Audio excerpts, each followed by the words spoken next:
السلام علیکم ورحمۃ اللہ وبرکاتہ۔ الحمد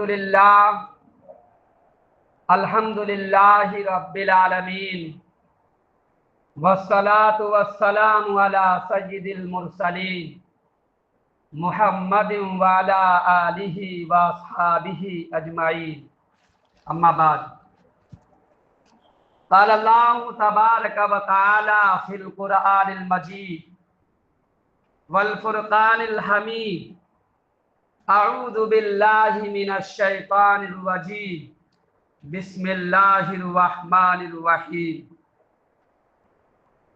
یا ایہا الذین آمنوا قوا انفسکم واہلیکم نارا وقودها الناس والحجارہ اعدت للکافرین۔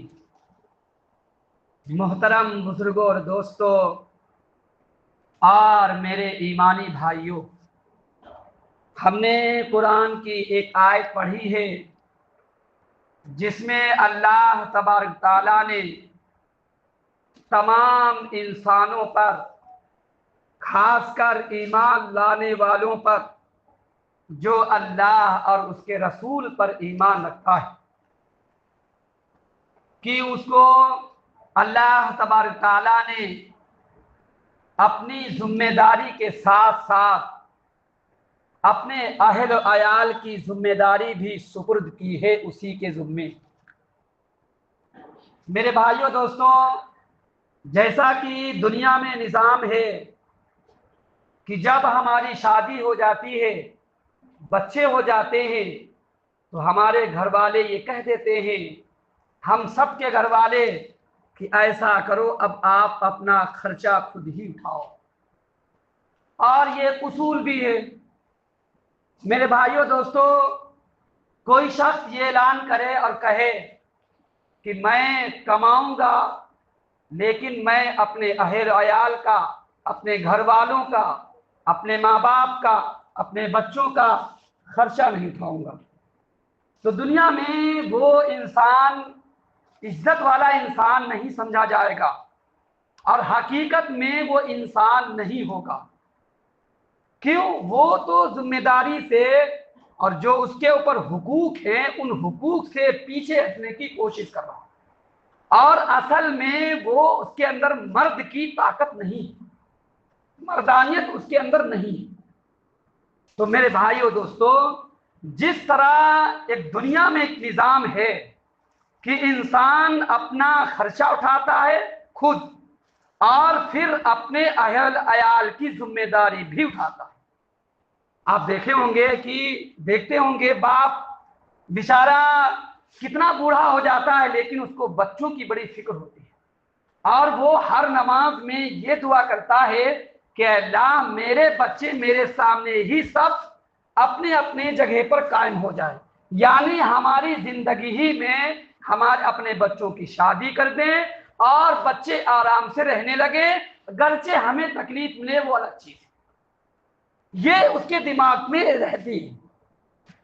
اسی طریقے سے دین کے معاملے میں بھی اللہ تبارک تعالیٰ نے بتلایا ہے کہ جیسے تم جو ہے بچنا چاہتے ہو جہنم سے، اور تم اللہ سے ڈرتے ہو اور اس کے رسول سے ڈرتے ہو کہ آخرت میں ہمارا مقابلہ ہوگا، سامنا ہوگا رسول سے، تو اسی نتیجے میں آپ نماز کی بھی پابندی کرتے ہیں، آپ جو ہے زکوٰۃ کی بھی پابندی کرتے ہیں، آپ جو ہے اور علم سیکھنے کی بھی کوشش کرتے ہیں۔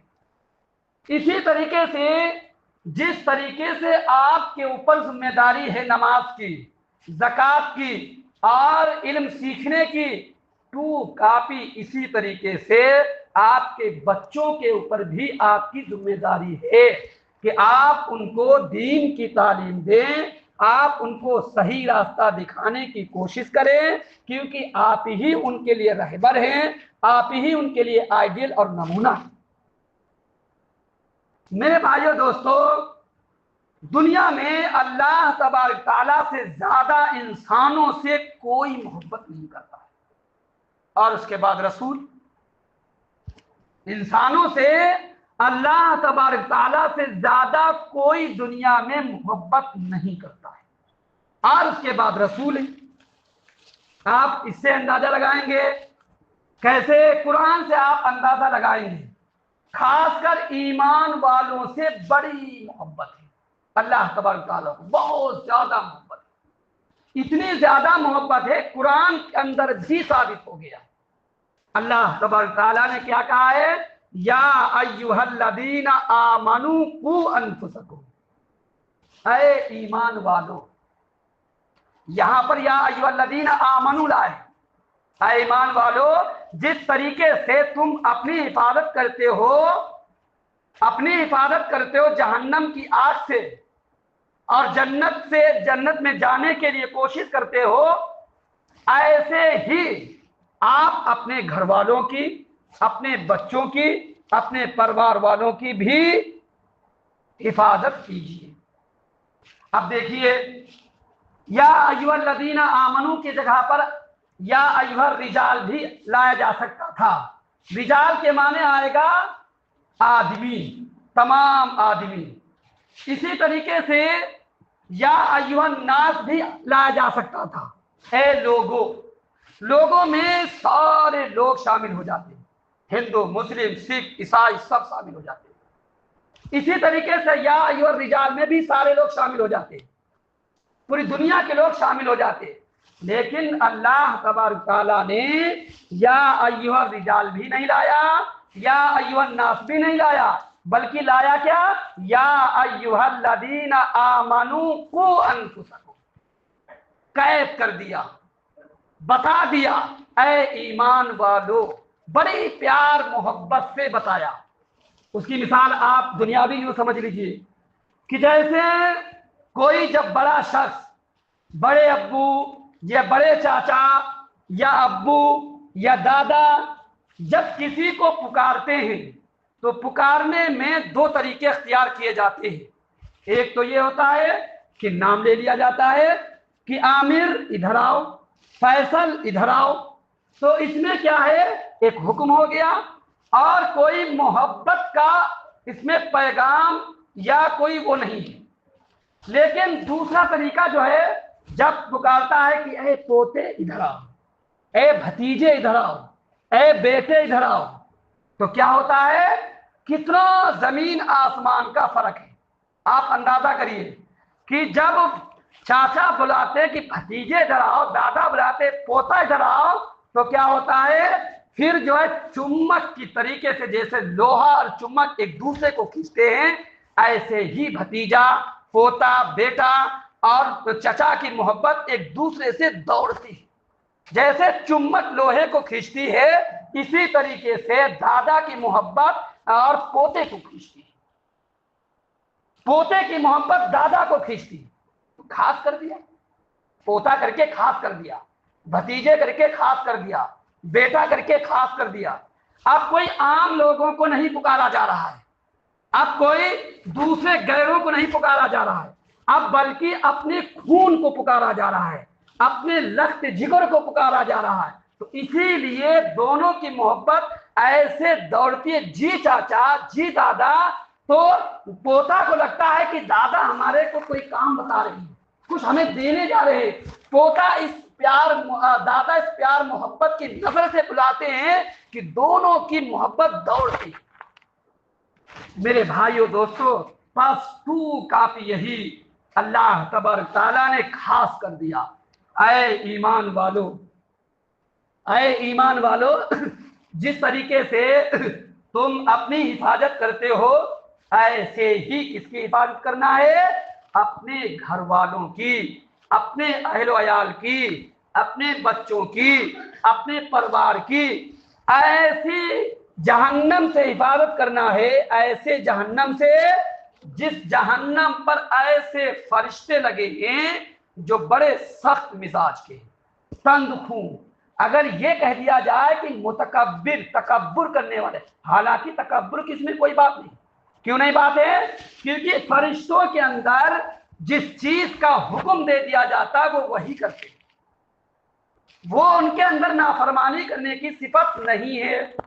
یہ تو انسان ہے کہ اس کے اندر دونوں چیزیں رکھی گئی، نافرمانی کی بھی اور فرما برداری کی بھی۔ فرشتوں کے اندر صرف فرما برداری کی صفت ہی رکھی ہے۔ تو کیسے فرشتے لگے ہیں؟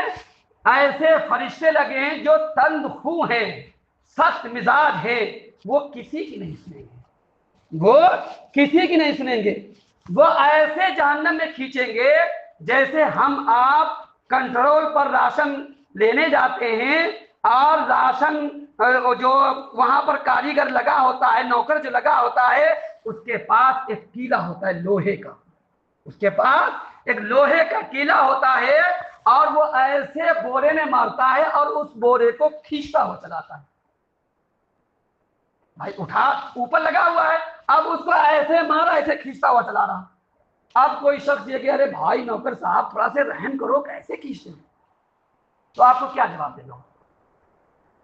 بس یوں ہی آپ مثال سمجھ لیجئے کہ جہنم میں جو فرشتے لگے ہیں، دروگا جو لگے ہیں گیٹوں پر، وہ بس اسی راشن کی دکان سمجھ لیجیے۔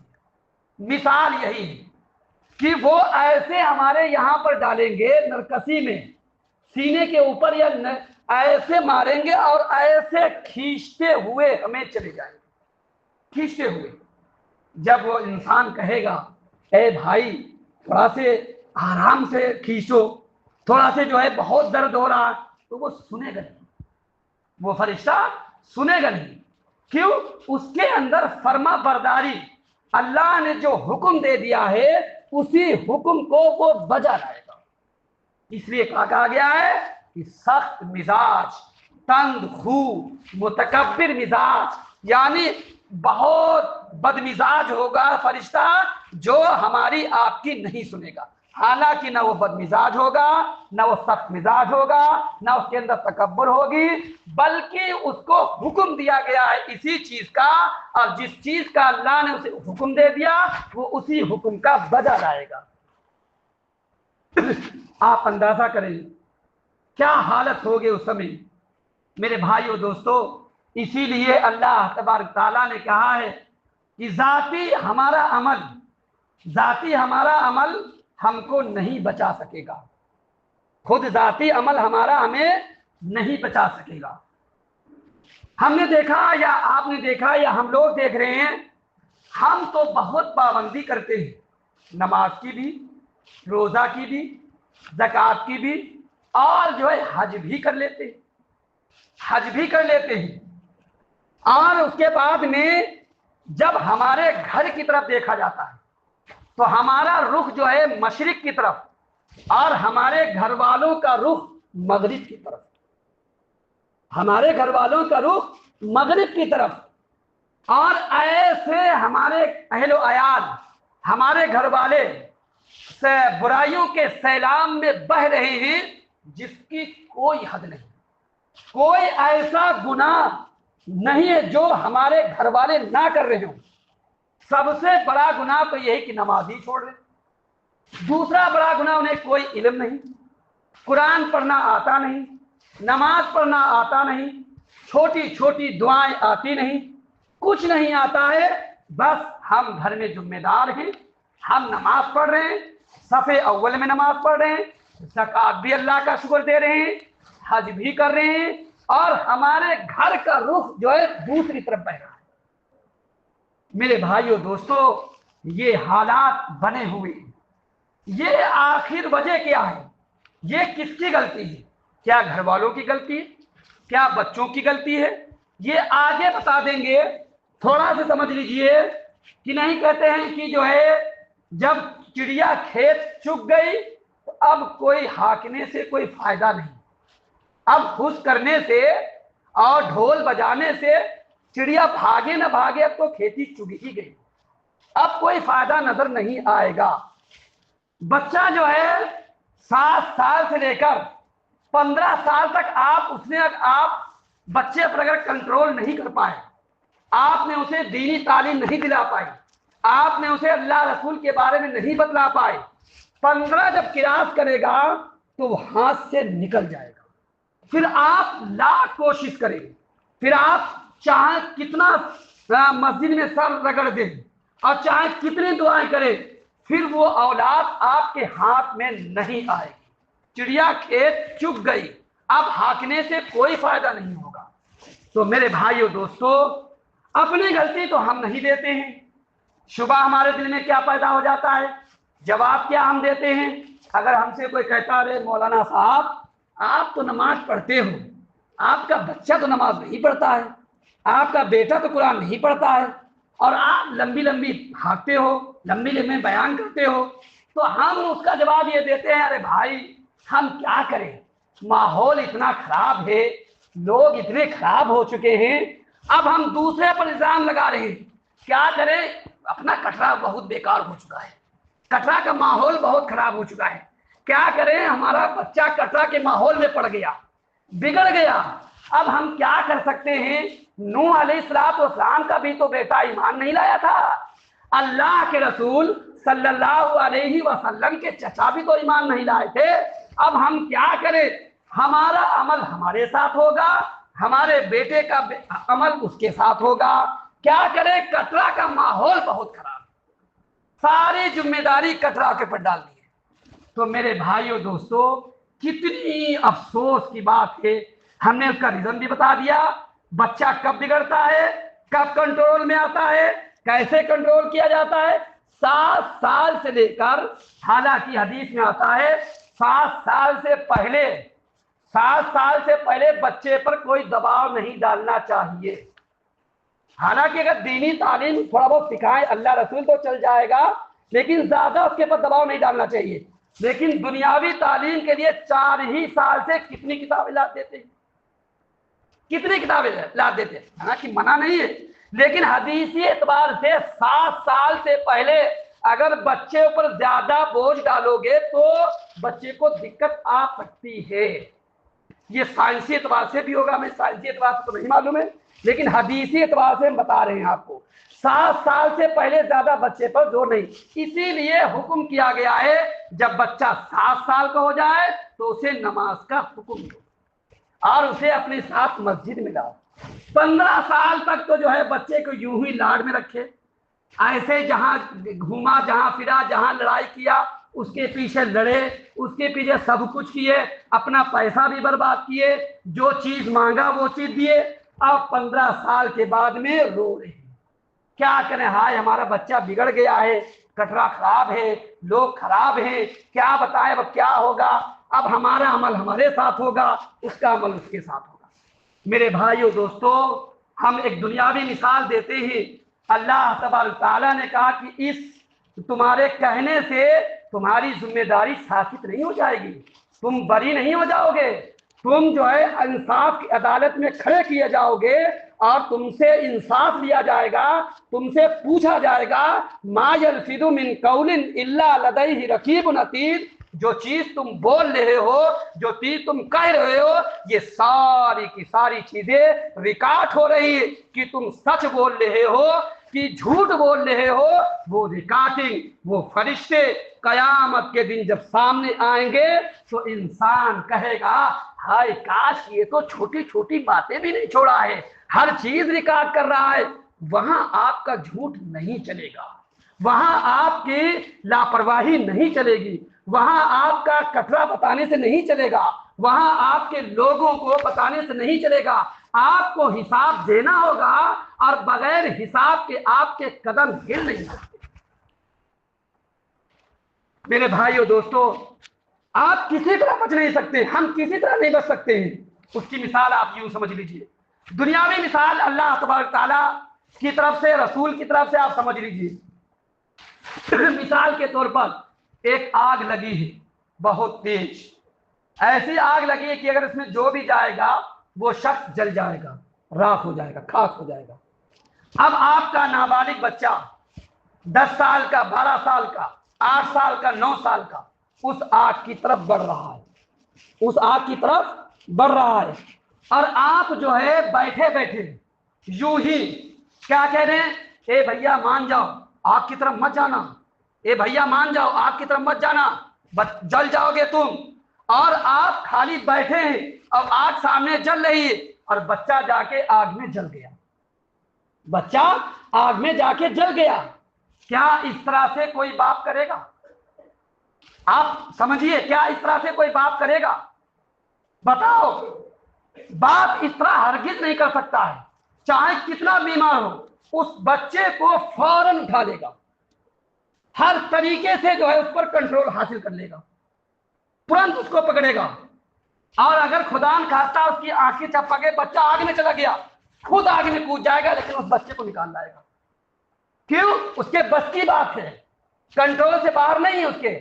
وہ خود تو اپنے آپ کو تکلیف میں اٹھا سکتا ہے، خود تو آپ کو جلا سکتا اپنے آپ کو، لیکن بچے کو نہیں جلنے دے گا میرے بھائی اور دوستو. لیکن اگر خدا نخواستہ جل جائے، خدا نخواستہ وہ جل جائے، اب کوئی پڑوسی یا کوئی اس کا چاچا یا کوئی دادا کورٹ میں، ہائی کورٹ میں، سپریم کورٹ میں مقدمہ دائر کر دے، سپریم کورٹ میں مقدمہ دائر کر دے اور کہہ دے کہ یہ باپ جو ہے اپنے بچے کو جلا ڈالا. اب جب بھائی تاریخ پڑے گی، اب باپ حاضر ہوگا اور وہ دادا، وہ چچا بھی حاضر ہوگا. دونوں لوگ جج کے سامنے کھڑے ہوں گے اور جج کے سامنے بات کہے گا کہ جج صاحب کیا بتائیں، ہمارا بیٹا پڑھ رہا تھا آپ کی طرف اور ہم نے اس کو منع کیا، وہ مانا ہی نہیں، ہم کیا کریں؟ آپ بتائیے جج کیا فیصلہ کرے گا؟ آپ اندازہ کریے جج کا کتنا بھی رحم کرنے والا ہو. وہ جج اگر حقیقت میں جج ہوگا، اگر انسانیت والا جج ہوگا تو اس کو ترنت پھانسی دے گا کہ وہ بچہ جا رہا تھا، تم کیا کر رہے تھے، ترنت پھانسی دے گا وہ. تو میرے بھائیو دوستو، ایسے ہی جو ہم آپ دوسرے پر الزام لگا دیتے نا کہ ارے بہت برا حال ہے، ماحول بہت خراب ہے، ماحول بہت خراب ہے، کیا کریں، بات جو ہے ہمارا بچہ بگڑ گیا ہے. کب بگڑ گیا ہے؟ آپ کے سامنے بگڑا بچہ، آپ کے سامنے ہی، آپ کے گھر میں ہی بچہ بگڑا. کیا بتایا؟ 7 سال سے لے کر 15 سال تک آپ کے سامنے رہا، ہر چیز آپ نے کھلائی، ہر چیز پلائی، ہر چیز، ہر جگہ جاتا گھومتا، پڑھائی نہیں کیا، دین کی تعلیم نہیں حاصل کی، آپ اس کو بگاڑتے رہے. اس کا ذمہ دار کون ہوگا؟ آپ اس کو آگ میں جھونکتے رہے، آپ دیکھتے رہے اور پھر آپ کٹرا کے پہ ڈال دیتے ہیں، پھر آپ دوسرے کو پہ ڈال دیتے ہیں، محلے کو پہ ڈال دیتے ہیں، پڑوسیوں کو پہ ڈال دیتے ہیں، اور پھر آخر میں نعوذ باللہ نوح علیہ السلام پر بھی الزام لگا دیتے ہیں اور جناب محمد مصطفیٰ صلی اللہ علیہ وسلم پر بھی الزام لگا دیتے ہیں کہ نوح علیہ السلام کا بیٹا بھی تو کافر رہا، اللہ کے رسول صلی اللہ علیہ وسلم کے چچا بھی تو ایمان نہیں لائے، ہم کون کھیتی مولی ہو سکتے ہیں؟ میرے بھائیو دوستو، نوح علیہ السلام کی جب تاریخ اٹھاؤ گے تو پتا چل جائے گا 950 برس تک اپنے بیٹے کے پیچھے ہی پڑے رہے، اے بیٹا ایمان لے آؤ، اے بیٹا ایمان لے آؤ، 24 گھنٹہ بیٹے کی فکر کرتے تھے.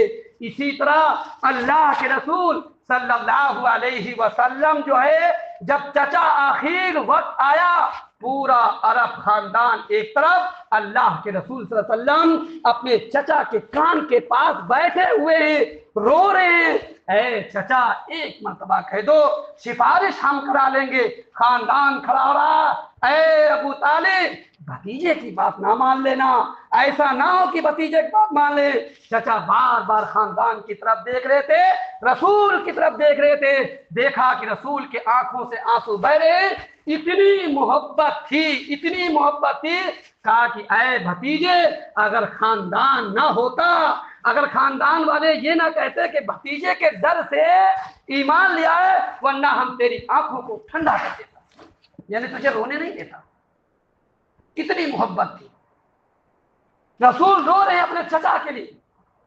تو میرے بھائیو دوستو، یہ الزام لگانا کہ ماحول خراب ہے، محلہ خراب ہے، لوگ خراب ہیں، تو سب سے پہلے ہم ہی خراب ہیں، سب سے پہلے ہم ہی خراب ہیں. من ہلک الناس فہو اہلکہم، جو شخص یہ کہے فلاں خراب، فلاں خراب، فلاں خراب، فلاں خراب، سب سے پہلے وہی خراب ہے.